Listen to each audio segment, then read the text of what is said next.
Hey everyone, Sir Jellybean here. We're back with more CallToArms Gates of Hell-Ostfront tutorials, and this time we're talking Garrisoning Buildings. So, you're new to the game, you might not know this. You can obviously put your infantry in buildings. It's very simple. So, in this case, we'll select 5 men here. I'm going to use this large kind of standard civilian building with the wooden walls. You raise your mouse over a window and a small square box with a little arrow in it will there, and you just click. You can also just click on the building in general and they'll run inside. Now, why would you want to go into buildings? Well, you automatically get a bit of cover. As you can see, you've got the wooden walls, so that'll stop small arms. It's more difficult for things like mortars, grenade launchers, and even light, high explosives to injure you.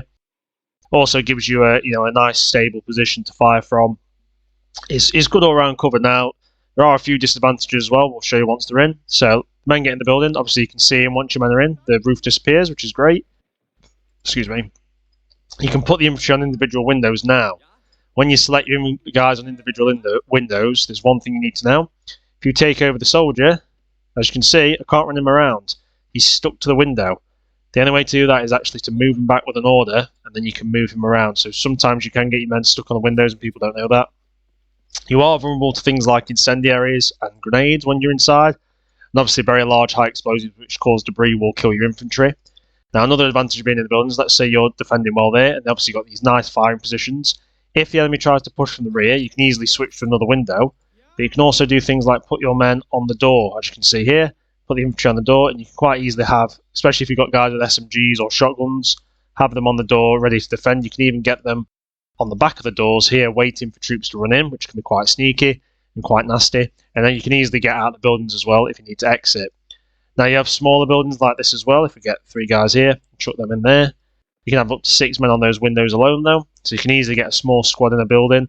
Obviously that's to be avoided a bit because you'll be a massive target for things like artillery. But you can quite easily turn the building into a bunker.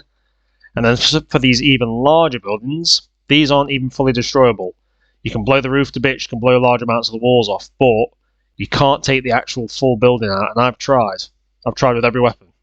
So, especially the larger concrete structures that are in some of the urban maps, you can't take them down. Now, buildings like this have one massive advantage, so let's get your troops in these windows here. So once the guys are in position on those windows, as you can see, they teleport. They instantly move, well, they sometimes instantly move to the other side of the window. So once these 4 guys stop, if you click on these windows here, as you can see, you can instantly switch them around the building, which means if you're fighting enemy infantry, let's say to the east here, and then to the, oh no, enemies to the west, just go bang, and they teleport there. Also means you can keep them out of grenade range, and sometimes if an enemy tank pulls up, you can quickly pull troops away from the side they are coming. We'll just get all these troops in. We'll put them all on the front for now. Let's say a tank swim from the south. Oh crap, enemy tank.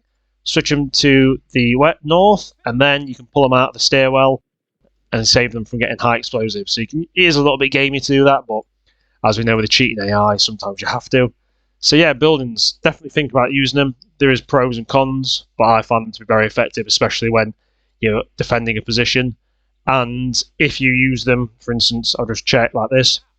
If you have the men in the building and you're worried about them getting assaulted, leaving the guy on a bit of cover outside means that it'll be hard for the enemy to actually breach the building, which means they have to try and take them on in a firefight, and your guys with the superior cover and elevation should win. Anyway, I hope you found these tips useful. If you have, like, subscribe, and leave a comment, and I will see you on the next one. Thanks for watching, everyone, and have a fantastic day.